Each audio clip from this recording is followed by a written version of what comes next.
जय माता दी मित्रों, आज हम चर्चा करने वाले हैं एक ऐसी घटना, ऐसे गोचर के बारे में, ऐसे राशि परिवर्तन के बारे में जो 18 साल बाद लगभग होने जा रही है। यानी 30 अक्टूबर 2023 में राहु का राशि परिवर्तन हो रहा है। यानी राहु मेष राशि से मीन राशि में यानी उल्टी गति में जाकर मीन राशि में गोचर करने वाले हैं। वहीं पर अगर देखा जाए तो राहु का जब गोचर होगा तो केतु का गोचर भी कन्या राशि में होगा।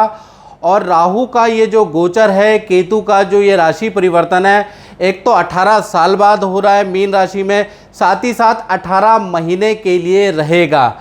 यानी कि देखा जाए तो 30 अक्टूबर 2023 से लेकर और 30 मई 2025 तक राहु देव मीन राशि में रहने वाले हैं और वहीं पर केतु देव कन्या राशि में रहने वाले हैं। आज हम चर्चा करेंगे राहु के बारे में और अगले एपिसोड में मित्रों हम चर्चा करेंगे कि केतु के बारे में। ये एपिसोड होगा राहु के ऊपर कि राहु का 12 राशियों पे क्या प्रभाव पड़ेगा, इसके बारे में इस कार्यक्रम में चर्चा करेंगे। सबसे पहले राहु का मंत्र, ओम अर्धकाया महावीर्या चंद्रादित्य विमर्दनम सिंगिका गर्भ संभूतम तम राहु पर्णमाम्यम। यानी अर्धकाया महावीर्य, यानी कि राहु की अर्धकाया है और महावीर्य का मतलब बहुत ज़्यादा लालसा और महत्वाकांक्षी वाला ग्रह चंद्रादित्य विमर्दनम, जिसका चंद्रमा और देखा जाए सूर्य से गंभीर शत्रुता है। सिंगिका गर्भ संभूतम तम राहु प्रणमाम्यम, सिंह की सवारी करने वाला ऐसे राहु देव को हम प्रणाम करते हैं।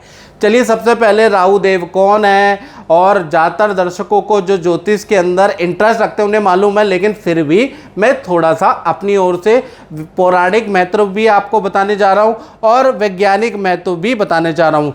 पहले हम ये जानते हैं कि राहु है क्या, कौन है।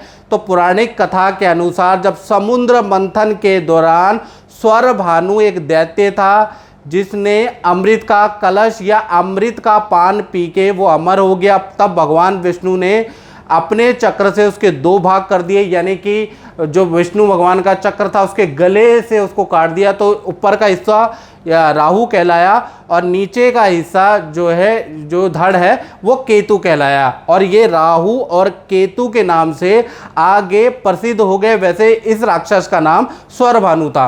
अब वैज्ञानिक महत्व के बारे में मित्रों जानते हैं तो देखिएगा कि ये सूर्य है और सूर्य की परिक्रमा पृथ्वी करती है। मान लीजिए सूर्य है, सूर्य की परिक्रमा पृथ्वी करती है और पृथ्वी की परिक्रमा कौन करता है? चंद्रमा। तो जब जो पृथ्वी की जो कक्षा है और चंद्रमा की कक्षा देखा जाए, जब ये आपस में 2 भागों में ऊपर और नीचे काटती है, यानी कि 2 अक्षांश में काटती है, जो चित्र में दिख रहा है, और उसको नॉर्थ नोड और साउथ नोड कहा जाता है। यानी नॉर्थ नोड और साउथ नोड कहा जाता है और इसको टोटल इस घटना को लूनर नोड कहा जाता है। वहीं पर आपको ऊपर की तरफ केतु महाराज मिल जाएंगे, नीचे की तरफ आपको राहु महाराज मिल जाएंगे, जो कि पृथ्वी की कक्षा और देखा जाए चंद्रमा की कक्षा को 2 भागों में 2 बिंदुओं पे काटता है। आपको चित्र में समझ में आ जाएगा मैं क्या कहना चाहता हूँ। यहीं पर है राहु और केतु, याद रखिएगा। अब राहु और केतु को आपने जान लिया क्या है, कैसे दिखते हैं। वैसे तो दिखाई देते नहीं, छाया ग्रह हैं, लेकिन उसका अनुमानित वैज्ञानिक दृष्टिकोण हमने देख लिया, पौराणिक महत्व देख लिया। अब राहु केतु के कुछ रोचक तथ्य मैं बताने जा रहा हूं जो कि आपको बड़ा हैरान करने वाला है। पहला मित्रों, राहु केतु की कोई अपनी राशि नहीं है। यानी कि अभी तक, यानी कि इस वीडियो 2023 तक और जब से राहु केतु का सर कटा है तब से अभी तक विद्वानों के बहुत अलग अलग मत है। मतलब राहु केतु में जितना कन्फ्यूजन है ना मित्रों, उतना कन्फ्यूजन किसी में नहीं है। कोई ये मानता है कि मिथुन राशि राहु की उच्च राशि होती है, कोई मानता है कि धनु राशि राहु की उच्च राशि होती है। इसी प्रकार से केतु में अलग अलग कन्फ्यूजन है, कौन मित्र है कौन शत्रु है, लोग अलग अलग तरीके से अलग अलग विद्वान डिस्क्राइब करते हैं, बिल्कुल कन्फ्यूजन है इसमें। साथ ही साथ सबसे बड़ी इंटरेस्टिंग बात मैं आपको बताऊं, राहु केतु एक ही शरीर से उत्पन्न हुए हैं। यानी कि एक आत्मा दो जान है, लेकिन उसके बाद भी देखा जाए दोनों में भी आपस में शत्रुता है। यानी जब देवता का दर्जा दोनों को मिल गया, राहु को और केतु का, तो एक दूसरे से भी चिढ़ने लगे और एक दूसरे से भी शत्रुता इन्होंने कर ली, जैसे भाई भाई आपस में लड़ते हैं।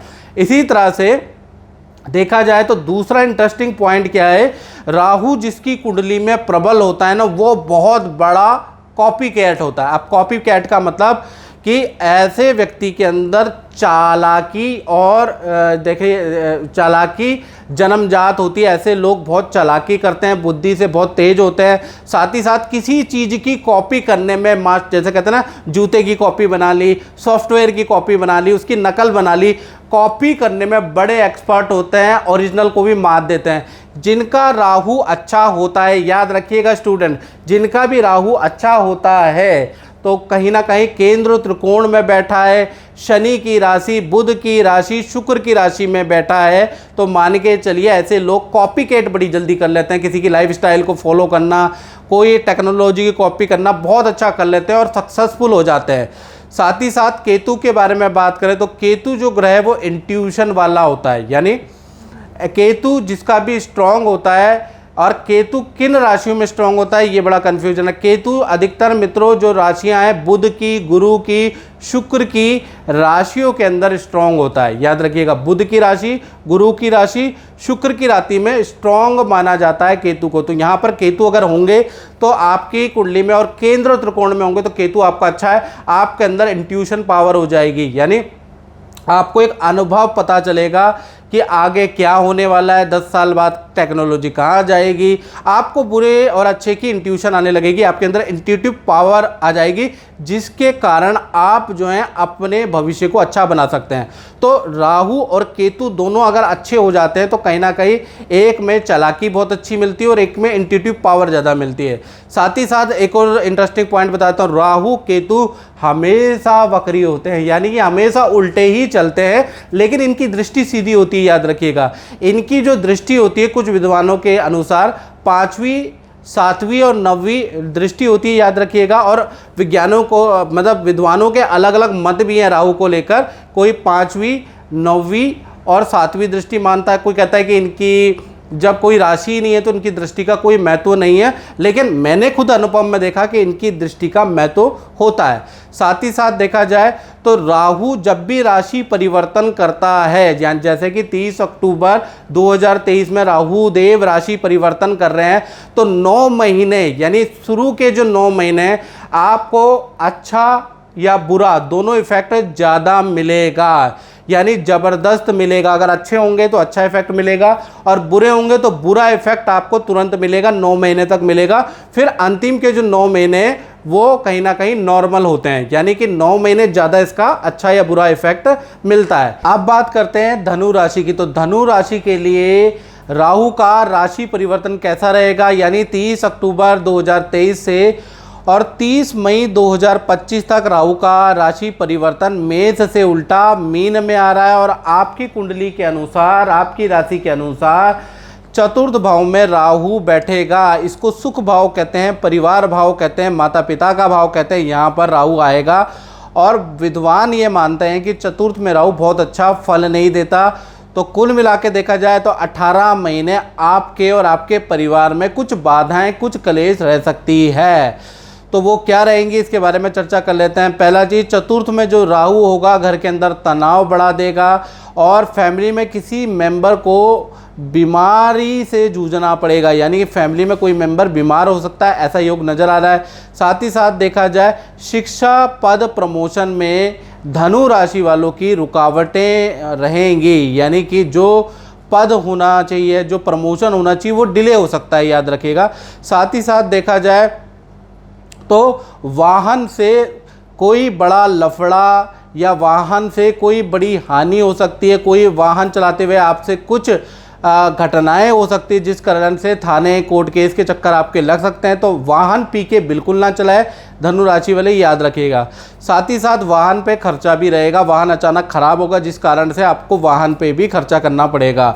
साथ ही साथ देखा जाए तो नया घर आपको सूट नहीं करेगा, नए घर में बड़ी दिक्कतें होंगी, ऐसा योग नज़र आ रहा है। संतान से भी अनबन रहेगी या संतान को किसी प्रकार का कष्ट रहेगा। साथ ही साथ राहु की 5वीं, 7वीं और 9वीं दृष्टि होती है मित्रों। तो देखा जाए तो ये जो दृष्टि के कारण पुराना जो आपका वाद विवाद है, जो कई साल पहले चल रहा था और वो शांत हो गया, तो वो वाद विवाद दोबारा सामने आएगा, ऐसा योग नज़र आ रहा है।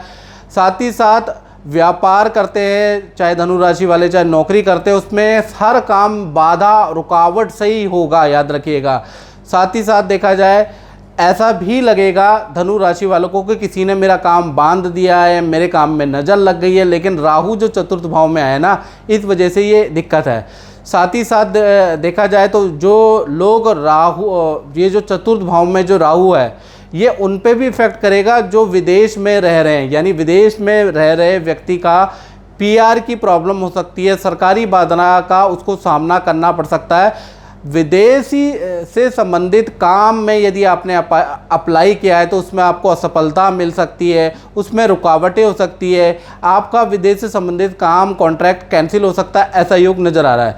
तो कुल मिला के देखा जाए तो वृश्चिक राशि के लिए बहुत अच्छा तो कुल मिला के देखा जाए तो धनु राशि के लिए बहुत अच्छी स्थिति नहीं है।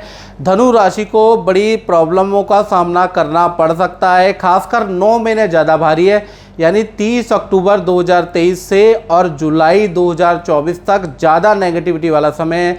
ऐसे में मैं यही कहूँगा कि आप अपनी कुंडली को ज़रूर चेक कराएं, अपनी कुंडली ज़रूर दिखाएं और अपने से रिलेटेड उपाय करें। तो कुंडली को चेक कराने के लिए 7210124289, इसमें आपको नाम, date of birth, time of birth, place of birth मुझे SMS करके अपनी कुंडली ज़रूर चेक कराइएगा, ताकि आपकी जो 18 महीने उसमें से खासकर जो शुरुआती 9 महीने वो ज़्यादा ख़राब आपके रहने वाले हैं। इसके लिए आप कोई उपाय करिए, इसके लिए आपको कुछ ना कुछ करने की आवश्यकता है, याद रखिएगा। तो मित्रों, इस कार्यक्रम में बस इतना ही, मुझे दीजिए इजाज़त। जय माता दी।